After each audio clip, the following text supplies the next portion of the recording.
Okay, we're going to talk about firing fees. So once you have a completed pot and you're ready to fire it, then you'll come over to our firing fee station. This is our firing fee station at Southeast. If this is my pot, I would weigh it. This weighs 0.59 pounds. We charge $1 a pound, so this would be $0.59 or 59 cents. I would find the appropriate firing fee journal. This one is for June. It is currently June. And then I would find my page that I've already created, or I would create a new page if I don't have one. There's extra firing fee pages in here.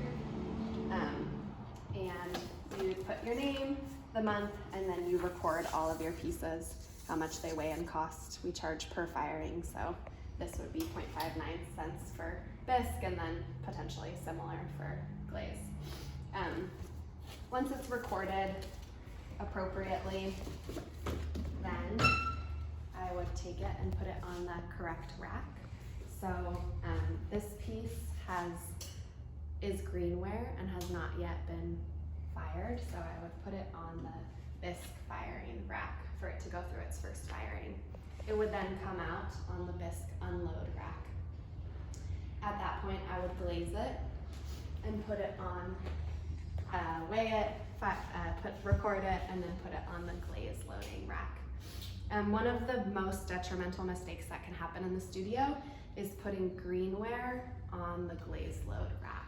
So if you accidentally glaze greenware, or you just put greenware on here, then when it goes into the kiln, it still retains a tiny bit of moisture, and it will explode all over other people's work and the kiln, and it's not a great situation. So make sure you're placing things on the correct rack.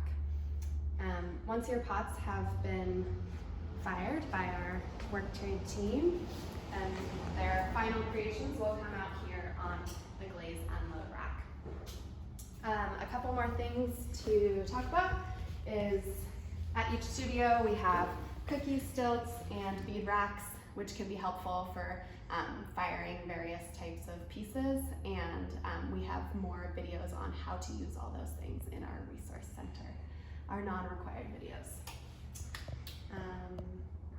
And then if one of your pieces melts onto the kiln shelf, then we do charge a $15 fee. So you'll find a little note in your pot if it has melted onto the kiln shelf with a QR code to pay. A way to avoid that is if you're using a new glaze or you're worried that the glaze is going to melt onto the shelf, you can use a cookie, which you can find out more about.